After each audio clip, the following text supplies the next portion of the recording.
असं आहे की आमच्या विरोधात जे उमेदवारी अर्ज भरणारे उमेदवार आहेत, या उमेदवारांच्या घराण्यामध्ये ही कोकणातली स्थानिक स्वराज्य संस्थेची 4थी निवडणूक आहे, 4थी। आणि या निमित्तानं मी कोकणवासियांना आव्हान करतो की ज्या एकाच घराण्यातले 4थ्यांदा निवडणूक लढवणाऱ्या या उमेदवारानं किंवा त्यांच्या घराण्यानं या संपूर्ण कोकणाकरता केलं तरी काय, किंवा स्थानिक स्वराज्य संस्थेची निवडणूक लढवत असताना या स्थानिक स्वराज्य संस्थेतला निवडून जाणारा जो मतदार आहे तो त्यांचा मतदार आहे, त्या मतदारांकरता यांनी काय योगदान दिलं? त्यांच्या कधी प्रचारामध्ये आले का? त्यांना कुठली मदत केली का? त्यांच्या पाठीशी कधी उभे राहिले का? हे जसं झालं नाही तशाच पद्धतीनं स्थानिक स्वराज्य संस्था बळकट होण्याकरता म्हणून विधिमंडळामध्ये किंवा सरकारी पातळीवर जो आवाज उठवायला पाहिजे होता तो आवाज कधीही या मंडळीनं उठवलेला नाही।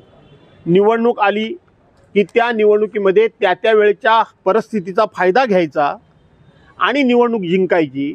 आणि म्हणून कोकणवासियांना बाळ मानेंसारखा एक अभ्यासू आणि प्रामाणिक कार्यकर्ता, तळमळीचा हाडाचा कार्यकर्ता आणि लोकांनी केलेल्या मदतीची जाण आणि जाणीव असलेला उमेदवार हा महाविकास आघाडीनं दिलेला असल्यामुळं आम्हाला निवडून येण्यामध्ये कुठली अडचण वाटत नाही। ही गोष्ट मान्यच करावी लागेल।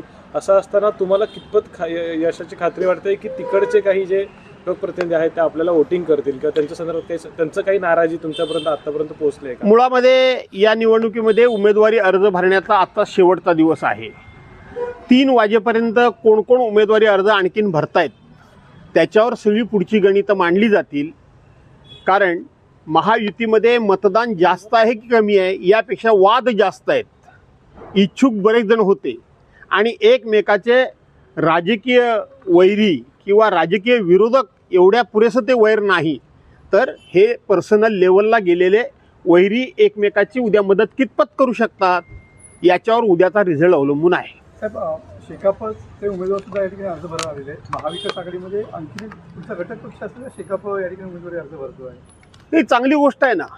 शेवटी उमेदवारी अर्ज आज संध्याकाळपर्यंत कोण किती भरेल यापेक्षा उमेदवारी अर्ज मागे घेण्याच्या दिवसापर्यंत ज्या काही घडामोडी घडतील त्या निवडणुकीच्या दृष्टीने अत्यंत महत्त्वाच्या मानल्या जातात। साहेब, अंबादास दानवे यांनी असं आज म्हटलंय की दोन्ही शिवसेना एकत्र यावी असं अनेकांना वाटतं। मला एकट्याला वाटून काय उपयोग, असं त्यांनी थेट अंबादास दानवे काय बोलले हे मला माहीत नाही, परंतु निश्चितपणे त्यांनी जर असे बोलले असतील तुम्ही म्हणता म्हणून, तर त्यांनी कदाचित व्यक्तिगत त्यांची भावना व्यक्त केली असेल।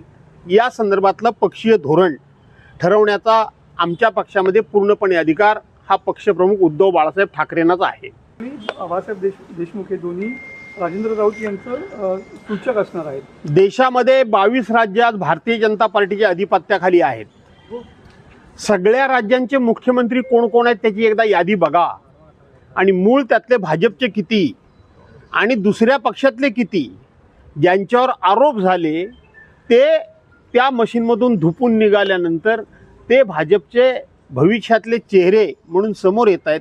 त्यामुळं भाजपाला हे निश्चितपणे माहीत आहे की आपण 100 वर्ष तपश्चर्या केली, पण 100 वर्षाच्या तपश्चर्येमध्ये आपण 50 देखील देश किंवा राज्य चालवणारी नेतृत्व उभी करू शकलो नाहीत।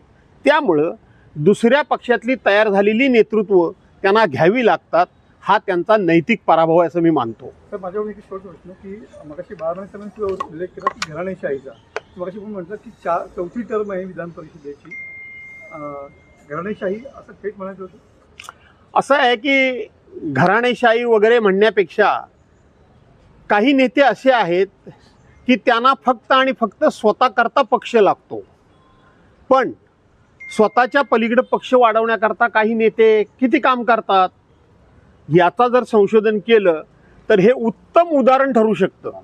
उत्तम उदाहरण, विधान परिषदेला 4 वेळा, विधानसभेला किती वेळा, खासदारकीला किती वेळा, मंत्रिपदाकरता किती वेळा, आणि हे जात असताना इतर कार्यकर्ते या सगळ्या पदावर किती वेळा गेले याचं संशोधन तुमच्यासारख्या जाणकार पत्रकारांनी केलं तर त्याचं उत्तर मिळेल।